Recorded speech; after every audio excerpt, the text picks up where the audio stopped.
नमस्कार, मैं हूं प्रमोद और आप देख रहे हैं द भारत खबर। राजधानी दिल्ली में बुजुर्गों को दी जाने वाली पेंशन को लेकर सरकार ने बड़ा फैसला लिया है। अब ये सुनिश्चित करने के लिए कि क्या पेंशन का बेनिफिट सही व्यक्ति तक पहुंच रहा है, घर घर जाकर विस्तृत सर्वे कराया जाएगा। इस सर्वे के तहत अगर कोई बुजुर्ग अपने दर्ज पते पर लगातार 3 बार विजिट के दौरान नहीं मिलता है तो उसकी पेंशन रोक दी जाएगी। सरकार का कहना है कि इस कदम का मकसद पेंशन सिस्टम में ट्रांसपेरेंसी लाना है और फर्जीवाड़े पर रोक लगाना है।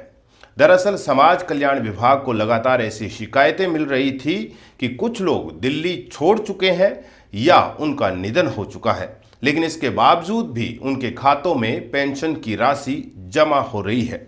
वहीं कुछ मामलों में लोग पुराने पते के आधार पर गलत तरीके से लाभ उठा रहे हैं। सबसे पहले जानिए कैसे होगा सर्वे। इस पूरी प्रक्रिया के लिए एक प्राइवेट एजेंसी को जिम्मेदारी सौंपी जा सकती है जो 20 अप्रैल के बाद सर्वे शुरू करेगी। सर्वेयर घर घर जाकर टेबलेट के जरिए डेटा कलेक्ट करेंगे।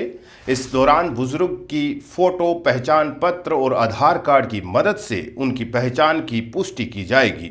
साथ ही जियो टैगिंग के जरिए यह भी रिकॉर्ड किया जाएगा कि लाभार्थी वास्तव में उसी पते पर रह रहा है या नहीं। अब आपको बताते हैं कि 3 बार विजिट का नियम क्या है। सर्वे टीम संबंधित पते पर 3 बार जाएगी। अगर तीनों बार बुजुर्ग घर पर नहीं मिलता है तो उसकी पेंशन अस्थायी रूप से रोक दी जाएगी। इसके बाद आगे की जांच के आधार पर अंतिम फैसला लिया जाएगा। यह भी जान लीजिए कि मौजूदा समय में कितनी मिलती है पेंशन। 60 से 69 साल के बुजुर्गों को हर महीने 2000 रुपये पेंशन के रूप में मिलते हैं। वहीं 70 साल या उससे ज़्यादा के उम्र के लोगों को 2500 रुपये प्रति माह पेंशन मिलती है। दिल्ली में वर्तमान में करीब 4,36,000 से ज़्यादा बुजुर्ग लोग इस योजना का लाभ ले रहे हैं।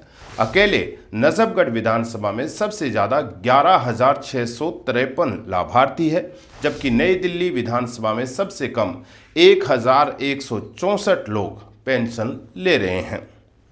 अब आपको बताते हैं कि सरकार को ऐसा कदम क्यों उठाना पड़ा। सरकार का मानना है कि बिना वेरिफिकेशन के पेंशन जारी रहने से सरकारी धन का दुरुपयोग हो रहा है। इसलिए अब टेक्नोलॉजी की मदद से ये सुनिश्चित किया जाएगा कि लाभ केवल वास्तविक और पात्र लोगों को ही मिले। हालांकि इस फैसले को लेकर कुछ सवाल भी उठ रहे हैं। कई लोग मानते हैं कि बुजुर्गों का हर बार घर पर मिलना संभव नहीं होता। वे इलाज, यात्रा या किसी अन्य कारण से बाहर भी हो सकते हैं।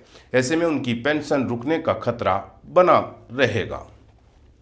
सरकार ने बुजुर्गों और उनके परिवारों से अपील की है कि सर्वे के दौरान सहयोग करें और ज़रूरी दस्तावेज तैयार रखें ताकि किसी तरह की परेशानी न हो। दिल्ली में बुजुर्गों की पेंशन व्यवस्था को पारदर्शी और सुरक्षित बनाने के लिए ये कदम अहम माना जा रहा है, लेकिन इसके साथ ही ये सुनिश्चित करना भी ज़रूरी होगा कि किसी पात्र व्यक्ति को अनावश्यक रूप से परेशान न होना पड़े। इस फैसले पर आपकी क्या राय है? क्या यह सही कदम है या इससे बुजुर्गों को परेशानी होगी? आप अपनी राय हमें कमेंट बॉक्स में ज़रूर बताइएगा।